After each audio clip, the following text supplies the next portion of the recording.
할렐루야. 지난 3일간은 저에게는 상당히 두렵고 떨림의 시간이었습니다. 사실 그리스도의 십자가라고 하는 주제는 우리 그리스도인들에게 있어서 가장 핵심이요 중심입니다. 그렇지만은 이 불비한 제가 이 주제에 대하여 혹시 제대로 전달하지 못할까라는 그런 노심초사한 마음이 많았던 게 사실입니다.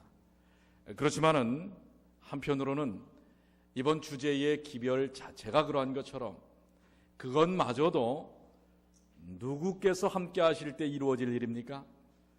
성령 하나님께서 함께 하심으로 이루어질 일이기 때문에 그 마음의 부담감을 다 내려놓고 오직 우리 조금 전에 여러분들 성령을 구하시는 개인 기도를 하셨던 것처럼 성령께서 이 시간, 이 사경회의 마지막 시간, 그리스도의 십자가, 이 부분이 그냥 하나의 지식이 아니라, 하나의 그냥 이론이 아니라 영적인 깊은 체험이 되는 귀한 시간이 되시기를 간절히 소망합니다. 그래서 오늘만큼은 여러분들, 물론 다른 때도 그래야 되겠지만은 이 예배에 성령님이 함께 하셔서 집중하시는 그러한 시간이 되시기를 바랍니다. 그리고 밝히 주님의 말씀의 뜻이 깊이 마음속에 새겨지는 그러한 은혜를 경험하시게 되기를 간절히 축원합니다.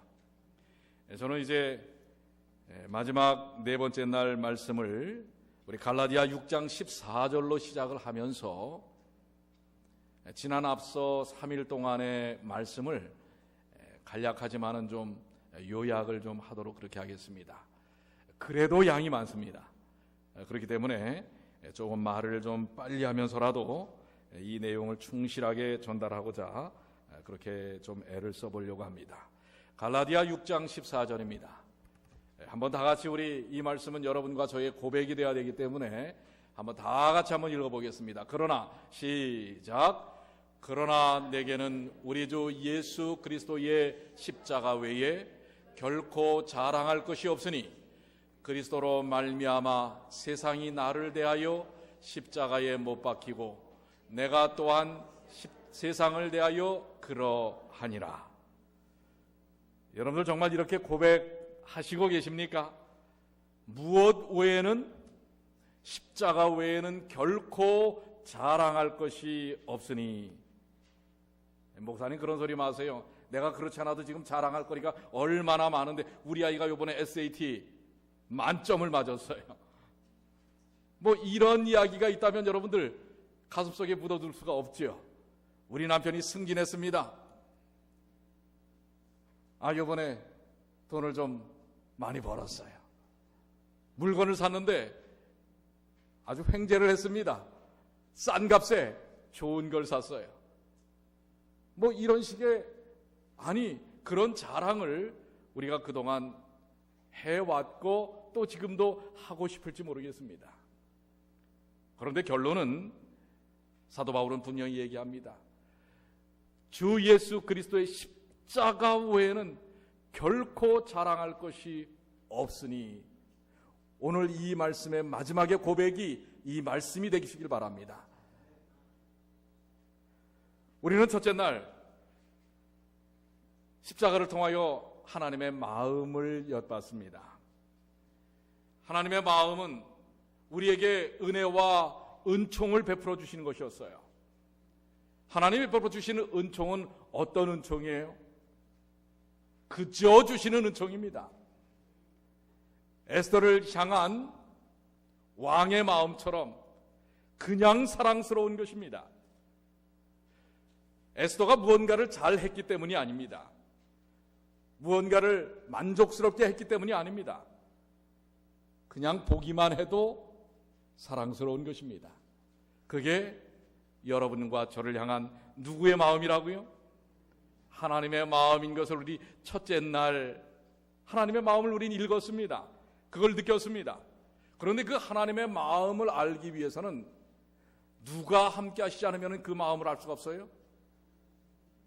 여러분들 성령님이 함께 하시지 않으면 하나님의 그 마음, 하나님의 사랑, 그 놀라운 것을 이해할 수가 없다고 하는 것입니다. 그래서 조금 전에 여러분들 의미를 아시고 기도하셨는지 모르지만은 성령을 구해야 하는 이유가 그것입니다. 오늘 말씀을 통해서 여러분들 하나님의 마음, 특별히 성령을 구하는 일을 통하여 하나님의 마음이 나를 향한 뜨거운 사랑이라는 사실을 우리가 느끼게 될 것입니다. 로마서 5장 5절에는 소망이 부끄럽게 아니함은 우리에게 주신 성령으로 말미암아 하나님의 사랑이 우리 마음에 부은 바 됨이라. 성령으로 말미암아 누구의 마음을 우리가 깨닫게 된다고요? 하나님의 사랑의 마음을 깨닫게 되는데요. 그 하나님의 사랑은 어떤 사랑이라고 그랬어요? 요한복음 13장 1절에 어떤 사랑이라고요? 줄쳐놨잖아요. 눈치 빠른 분들은 성령이 그걸 보게 하십니다. 뭐라고요? 끝까지 사랑하는 사랑입니다. 여러분과 저를 향한 성령께서 깨우쳐 주신 하나님의 사랑, 하나님의 마음은 끝까지 하는 사랑이에요. 우리 인생들처럼 조금 하다가, 사실 우리 인생들의 사랑은 뭐예요? 다 자기 만족적 사랑이에요. 자기 기준적 사랑입니다. 저 사람이 나한테 이렇게 해주니까 사랑하고, 저 사람이 나를 인정해 주니까 기뻐하고, 그렇습니다. 또 반대로 얘기하면 상대방이 나를 인정해 주지 않거나 내 마음에 들지 않으면 상처를 받는 거예요. 그런데 아버지의 마음, 하나님의 마음은 그게 아니지요. 상대가 어떻게 하든지, 아니 어떻게 할지라도 끝까지 사랑하는 것입니다. 왜요? 시편 103편에 아비가 자식을 불쌍히 여김같이, 아비가 자식을 불쌍히 여기는 데는 이유가 없어요. 이유가 있습니까? 여러분들이 여러분들의 자식을 사랑하는데 이유가 있습니까? 그날 제가 잠깐 말씀드렸듯이 나중에 노후 대책으로 자식들에게 투자하는 것 아니지 않습니까? 그냥 불쌍히 여기는 거예요. 그냥 사랑하는 것입니다. 이것이 바로 하나님께서 여러분과 저를 향한 사랑이라는 사실이에요. 그래서 우리로 하여금 로마서 6장 14절에 죄가 너희를 주관치 못하리니 이는 너희가 법 아래에 있지 아니하고 은혜 아래에 있음이니라. 죄를 빗대는 법에 대한 부분이 아니라 법에 의하여 죄가 지적된다 할지라도 우리를 사랑하는 은혜라고 하는 것입니다. 그렇기 때문에 여러분과 저는 행복할 수 있어요. 기뻐할 수 있어요. 살만한 것입니다. 왜요? 우리를 은혜 아래서 우리를 인도하셨기 때문에 그래요. 그것이 바로 하나님의 마음이에요.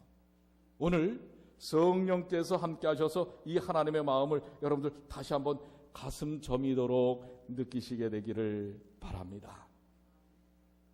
우리가 두 번째 날은 십자가, 이 십자가를 통하여 용서의 의미와 회개가 무엇인지를 배웠습니다. 자, 누가복음 23장 34절에 회개하였기 때문에 용서를 받습니까? 용서를 하시고 회개하도록 하십니까? 자, 우리 공부하신 분들은 답이 나오지요? 뭐라고요? 이미 뭐 하신 후에? 용서를 다 하신 후에 우리를 돌아오게 오시는 것입니다.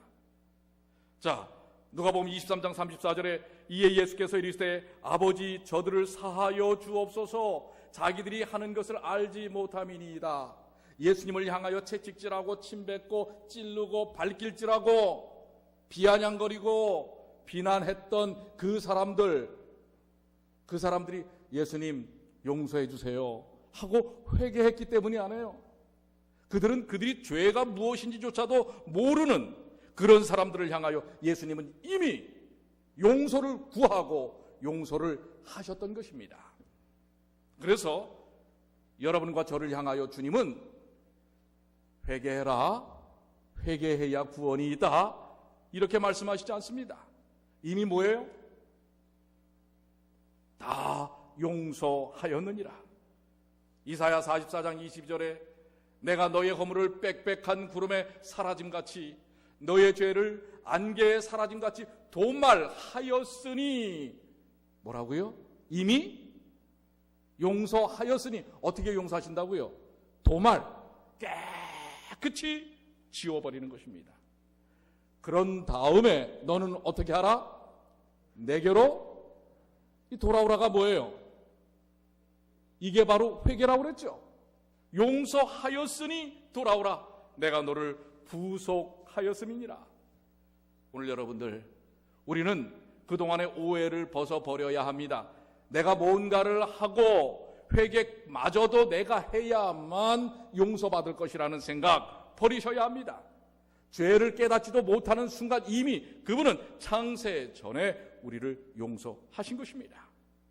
디모데후서 1장 9절이 하나님 우리를 거룩하사 하나님이 우리를 구원하사 거룩하신 부르심으로 부르심은 우리의 행위대로 하심이 아니요 오직 자기 뜻과 영원한 때 전부터 그리스도 예수 안에서 우리에게 주신 은혜대로 하심이라.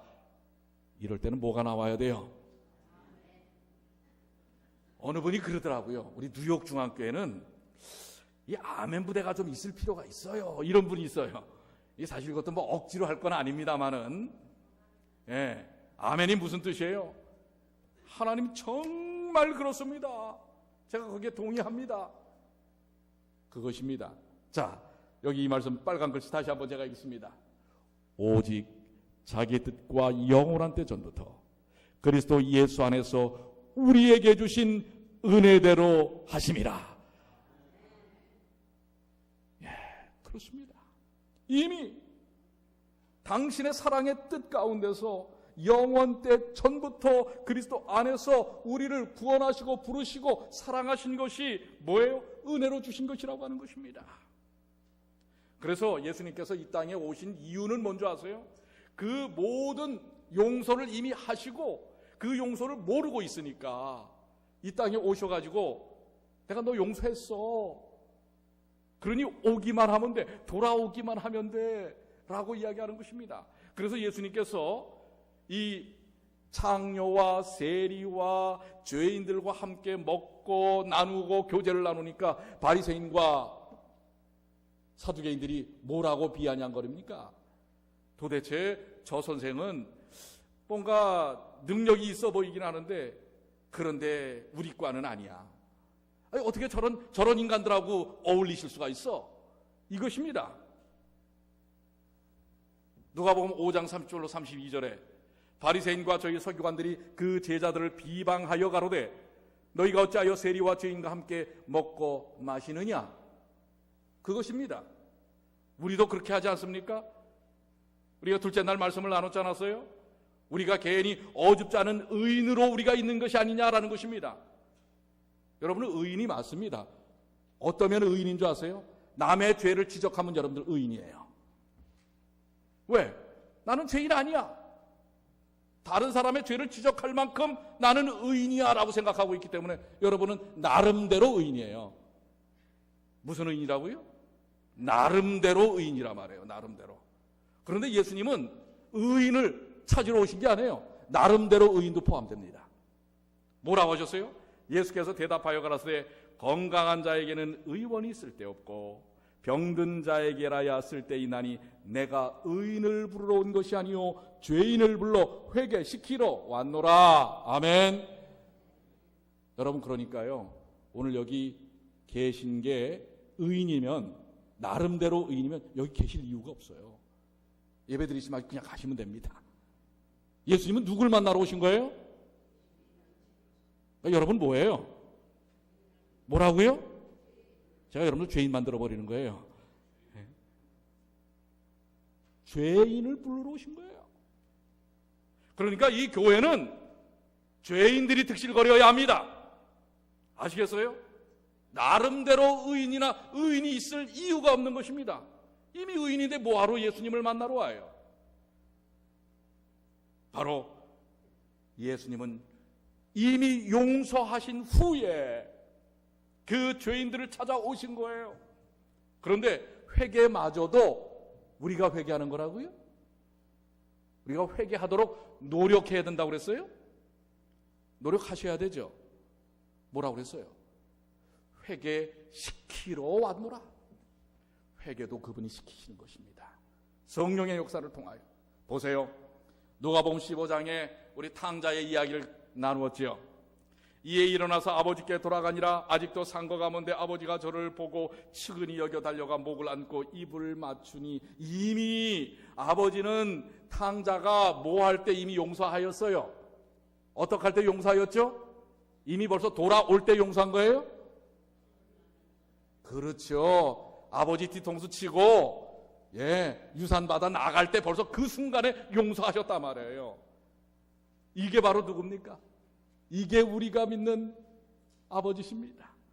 이분이 바로 우리 하나님이십니다. 그런데 이 아들은요, 아버지를 몰아세우고 유산받아 나갈 때 그의 삶 속에는 아버지가 있었지만 아버지가 없었단 말이에요.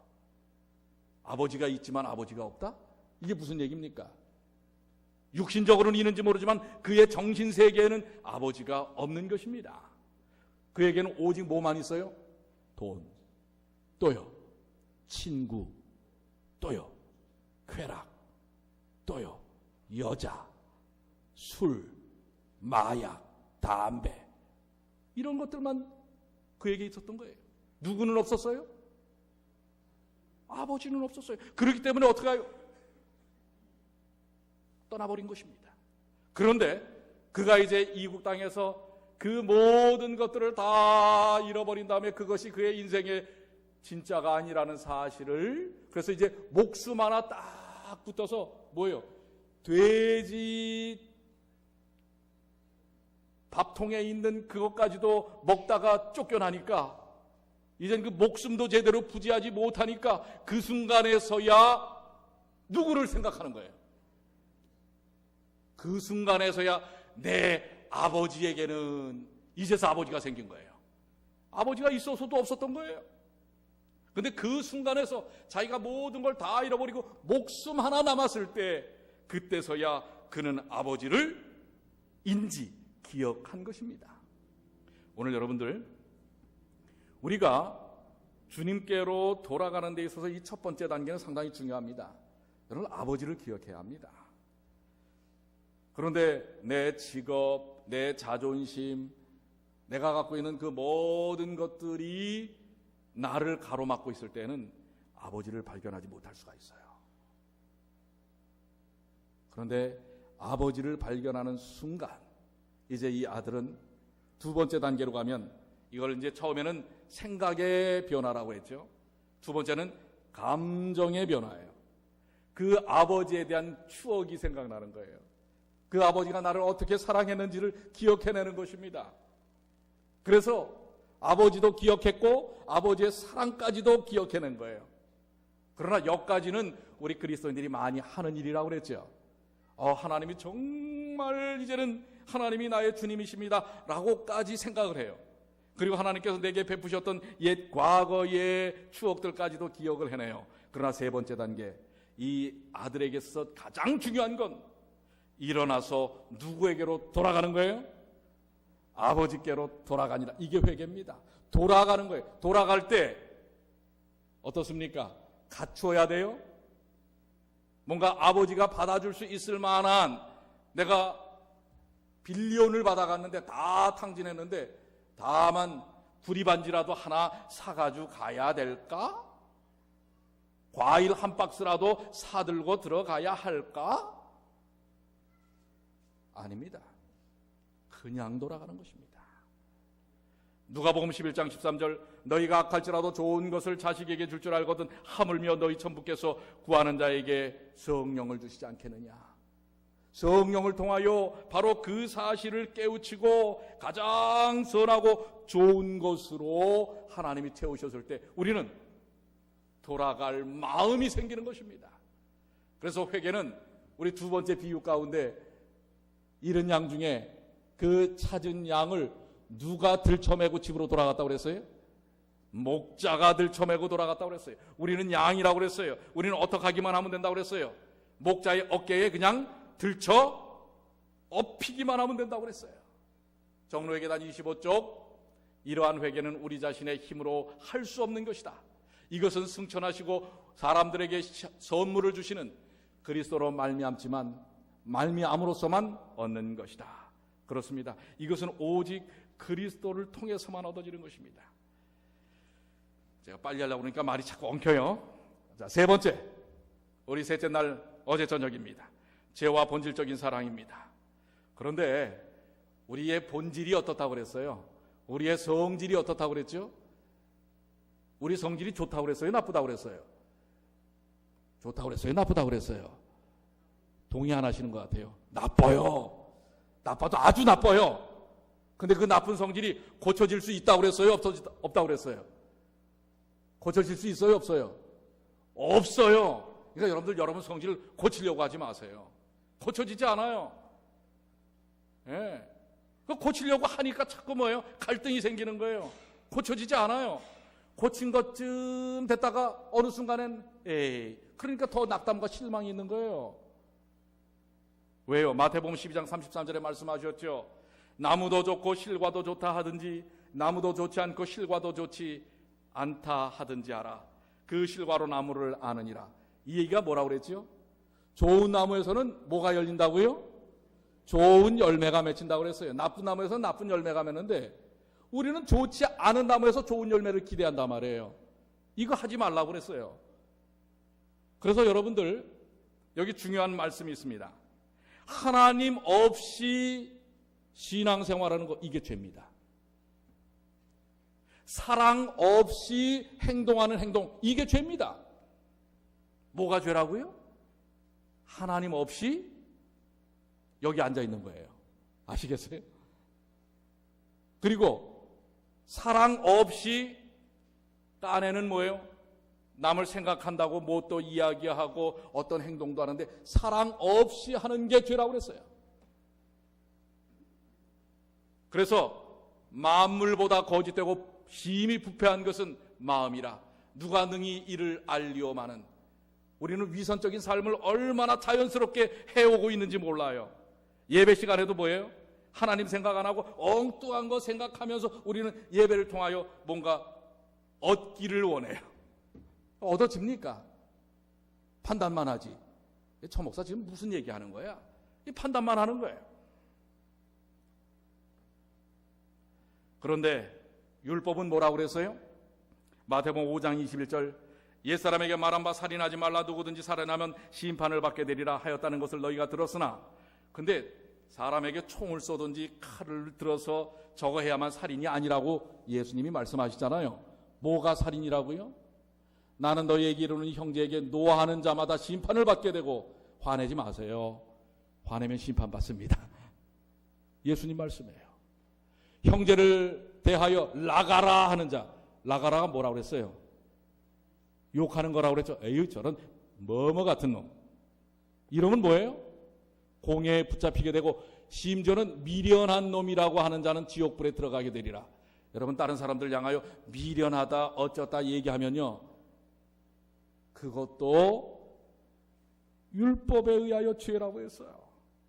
그런데 여러분들 이 율법의 의미가 무엇이라고요? 마태복음 22장 40절에 자 율법의 핵심이 뭡니까? 율법과 선지자의 기둥이 뭡니까? 예수께서 가라사대 내 마음을 다하고 목숨을 다하고 무엇을 다하여? 누구를 사랑하라? 하나님을 사랑하라. 두 번째는요 내 이웃을 내 몸같이 사랑하라. 이것이 두 계명이 율법과 선지자의 기둥이라고 했어요. 그래서 이 기둥에 행거라고 그랬죠. 모든 율법들이 다 걸려있단 말이에요. 즉 사랑 없이 하는 율법적 행위는 죄입니다. 진정한 율법의 삶은 사랑을 바탕으로 이루어져야 하는 것입니다. 사도 바울이 고백을 하지요. 빌립보서 3장 6절에 열심으로는 교회를 핍박하고 율법의 의로는 흠이 없는 자로라. 사도 바울이 자기가 바리새인 중에 바리새인이라고 그랬단 말이에요. 바리새인들은 성경의 구약의 모든 율법적인 내용들을 650가지로 정리를 해갖고 그 650가지를 다 지키는 사람들이라고 그랬어요. 그런 지킴에 의하여 사도 바울은 흠이 없는 자다 그랬단 말이에요. 그러니까 아까 나름대로 의인이나 의인들이 있을 수 있어요. 나도 나름대로 지난 20년, 30년의 신앙의 패턴을 통해서 내가 이렇게 예배를 드리고 이렇게 신앙생활을 해왔어. 나는 흠이 없는 자야. 그런데요, 십자가 앞에서 우리가 어떻게 고백하게 되는 줄 아십니까? 로마서 7장 18절에 바울의 고백이 달라집니다. 다 같이 한번 읽어볼까요? 내 속, 시작. 내 속 곧 내 육신에 선한 것이 거하지 않는 줄을 아노니 원함은 내게 있으나 선을 행하는 것은 없노라. 이게 예수 그리스도의 은혜, 예수 그리스도의 사랑, 예수 그리스도의 십자가 앞에서 비춰진 자신의 모습이 얼마나 너저분하고 허접한 인생인지를 깨닫게 되는 것입니다. 오늘 십자가 앞에서 오늘 여러분 자신 변하지 않는 성질, 변하지 않는 삶, 그동안 외식적으로 해왔던 모든 것들 다 주님 앞에 내려놓으시게 되길 바랍니다. 그리고 고백하시게 되길 바랍니다. 원함은 내게 있으나 선을 행하는 것은 없노라. 내 안에서는 나를 바꿔줄 수 있는 능력이 없어요. 내가 애써보지만 할 수 있는 것이 아무것도 없어요. 여기 그래서 마태복음 7장에 분명히 말씀하십니다. 너희에게 악한 자라도 좋은 것으로 자식에게 줄 줄 알거든 하물며 하늘에 계신 아버지께서 구하는 자에게 좋은 것으로 주시지 않겠느냐. 누구는 주신다고요? 하나님은 주신다 말입니다. 이사야서에도 분명히 말씀하십니다. 내가 내 허물을 빽빽한 구름에 사라짐같이 우리 앞에 있었던 그 말씀입니다.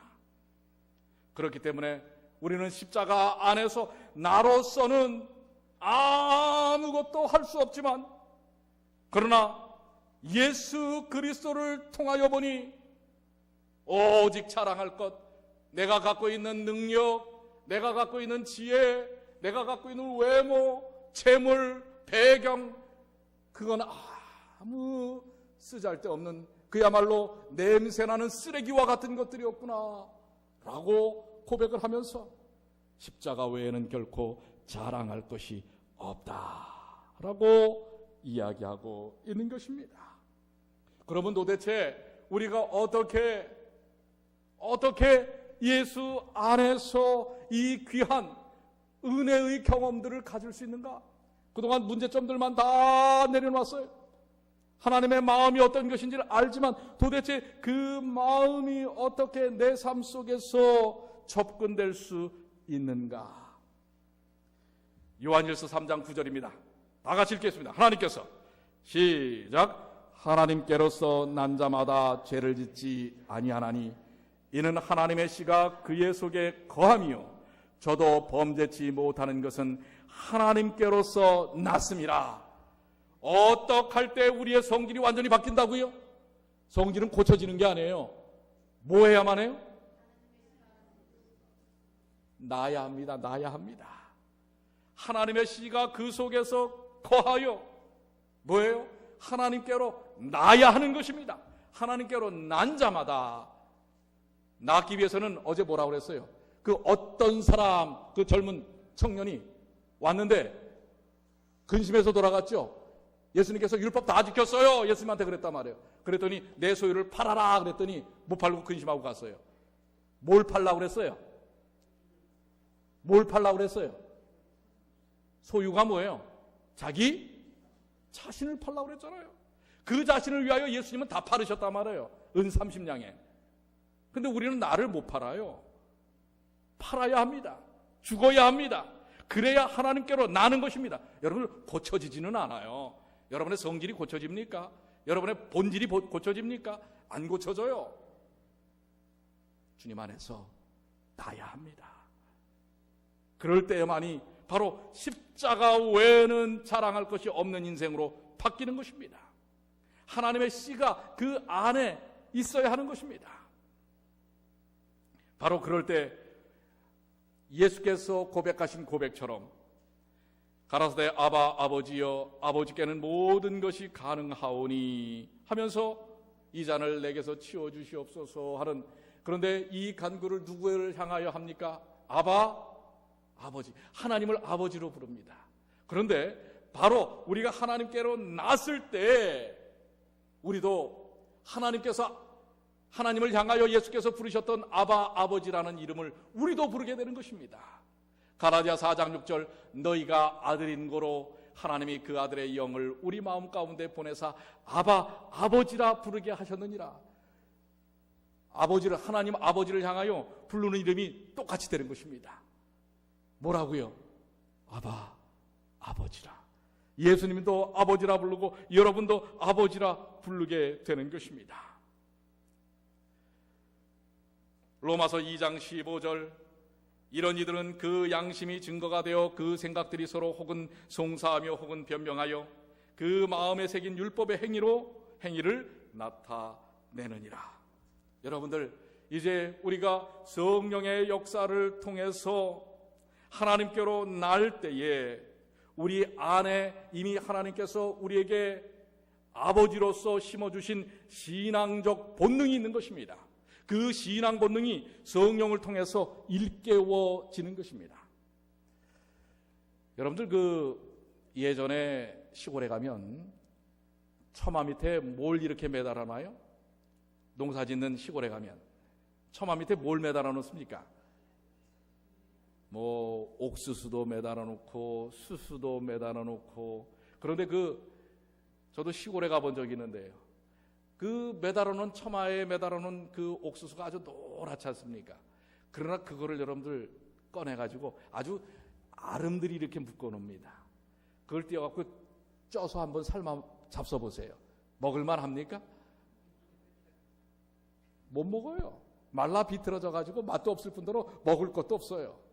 그런데 그 말라 비틀어서 죽은 것 같은 그 옥수수 씨알도 그 다음에 땅에다가 탁 심은 다음에 물을 주면 거기서 어떻게 해요? 싹이 나죠. 오늘 여러분들, 우리가 죄로 말미암아 망가졌어도, 사단이 우리에게 죄를 엄청나게 뒤집어 씌워놨어도 우리는 누구의 형상을 따라 지어진 사람들이에요? 하나님의 형상을 따라 지어진 사람들이에요. 그래서 하나님의 형상이 우리의 흔적에 남아 있습니까? 없습니까? 성질은 뭐해도, 개떡 같아도 못 남아 있어요? 하나님의 형상은 남아 있단 말이에요. 그런데 그 개떡 같은 성질 속에서도 성령께서 우리에게 터치가 되면, 물이 부어지면 그 말라 비틀어진 옥수수가 생명의 씨앗이 쫙 발아서 싹이 움돋는 것처럼 우리의 형상 속에서 누구의 싹이요? 그리스도의 생명의 싹이 피어 오르는 것입니다. 이게 바로 뭐예요?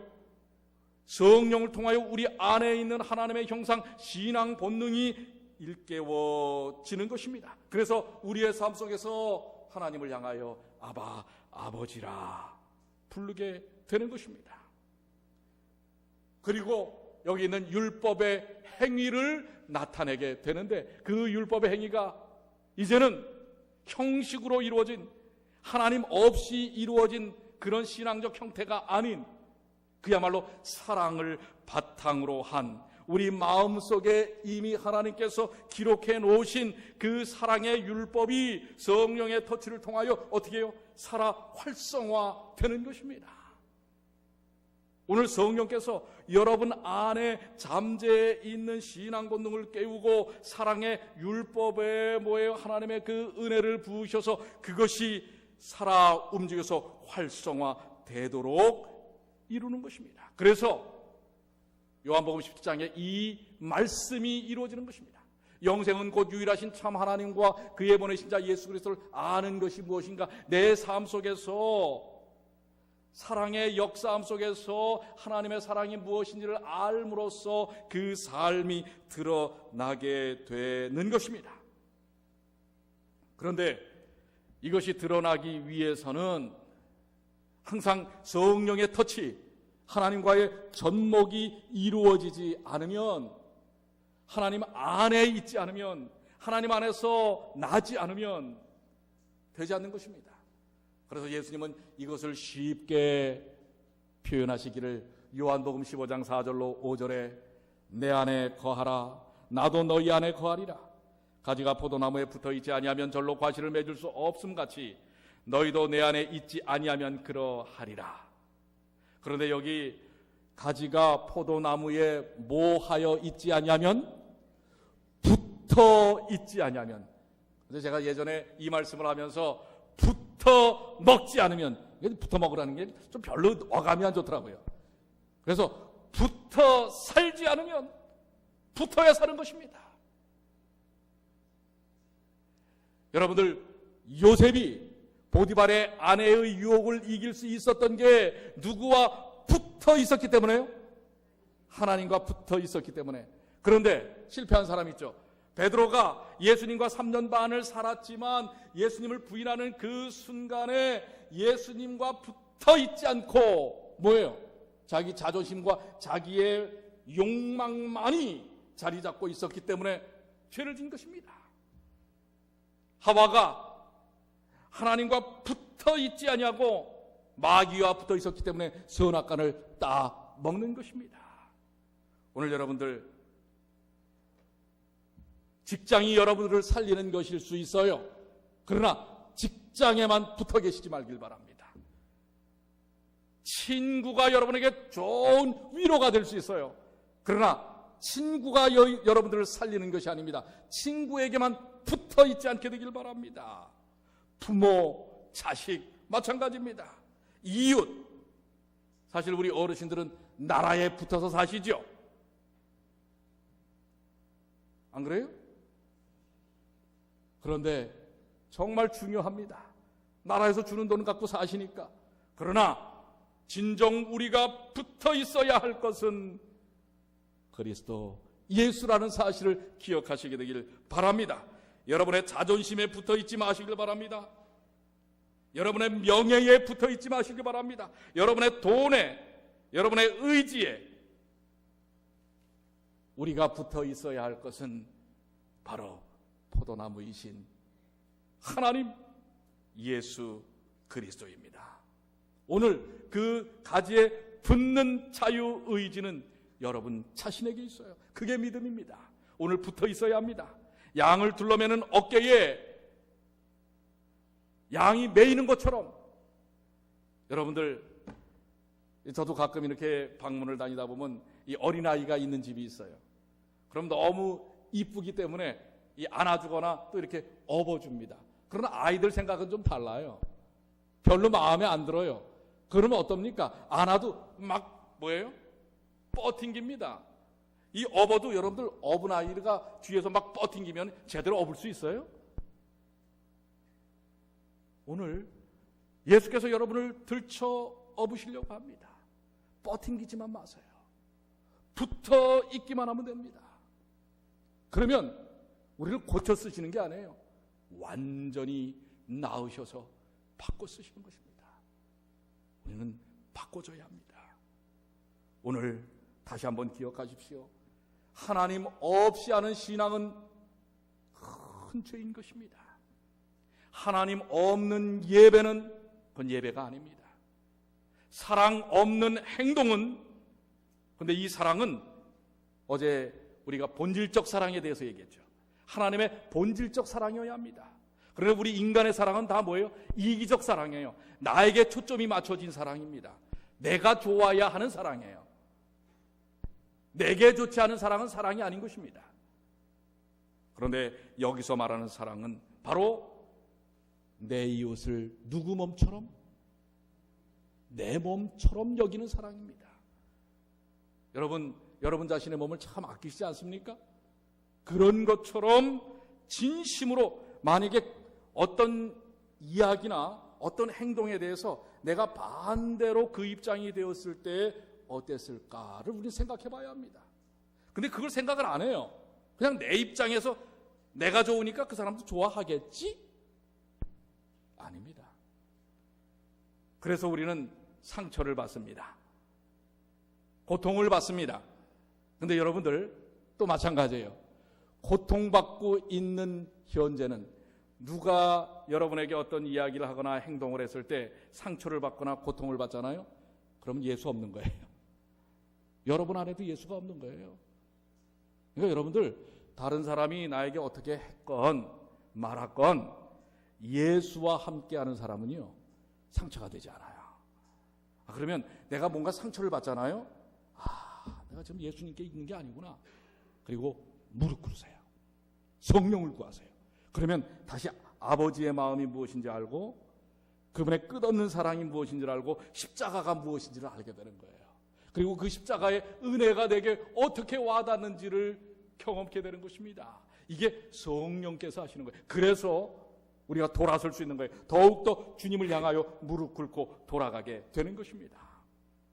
오늘 사랑하는 여러분, 바로 이러한 영적 경험을 바울이 갈라디아 6장 14절 오늘 본문의 말씀으로 고백하는 것입니다. 한번 다 같이 한번 읽어볼까요? 마지막입니다. 그러나 시작. 그러나 내게는 우리 주 예수 그리스도의 십자가 외에 결코 자랑할 것이 없으니 그리스도로 말미암아 세상이 나를 대하여 십자가에 못 박히고 내가 또한 세상을 대하여 그러하니라. 자, 십자가 외에 자랑할 것이 없다는 게 뭐예요? 다른 것은 다 의미가, 이미 내가 하나님 안에서 났기 때문에 그런 것들이 의미가 없어요. 오직 십자가밖에 보이지 않습니다. 그렇기 때문에 세상이 나를 대하여 십자가에 못 박아요. 이래라 저래라 해도 상처받지 않습니다. 왜? 이미 예수께서 2000년 전에 받은 상처로 그 십자가에 다 박힌 것이기 때문에 나는 갈등하지 않는 거예요. 내가 또한 세상에 대하여 그러하는 것입니다. 세상을 나도 책망하지 않아요. 세상을 향하여 원망하지 않습니다. 이게 바로 뭐예요? 그리스도의 십자가를 경험한 삶의 모습인 것입니다. 오늘 사랑하는 여러분, 이 십자가의 경험을 하기 위해서 애쓰셔야 하겠지요? 뭔가 노력하셔야 되겠지요? 그러면 오늘 이 사경에 다시 시작해야 됩니다. 누구에게 맡기라? 누구에게 맡기라? 성령 하나님께 맡기라. 성령을 구하라. 그러면 성령께서 여러분에게 하나님의 사랑을 느끼게 하고 여러분을 돌아서게 해서 그 귀한 사랑의 감동을 누리게 한다고 하는 사실을 체험하시길 바랍니다. 자, 이번 한 주간 이제 정말 예수님 오시는 그 순간까지 이 그리스도의 십자가의 은혜가 오직 여러분들의 입 가운데서 자랑거리로 외쳐지는 주님의 귀한 자녀들이 되시기를 간절히 축원하면서요. 사실 이번에 말씀으로만 준비를 하다 보니까 예화들을 많이 넣지 않습니다. 그리고 시간이 많이 좀 짧은 부분들이 있고요. 사실 그 좋아하는 찬양도 하질 못했어요. 그런데 마지막 날만큼은 우리 찬양을 좀 하나 하면 좋겠다고 생각이 돼요.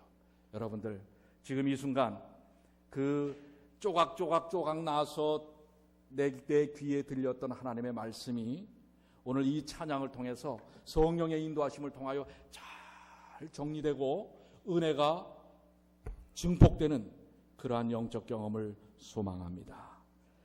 그 찬양은 여러분들 잘 아시는 십자가 그 사랑. 우리 한번 다 같이 한번 이 찬양을 한번 불러보면 좋겠어요.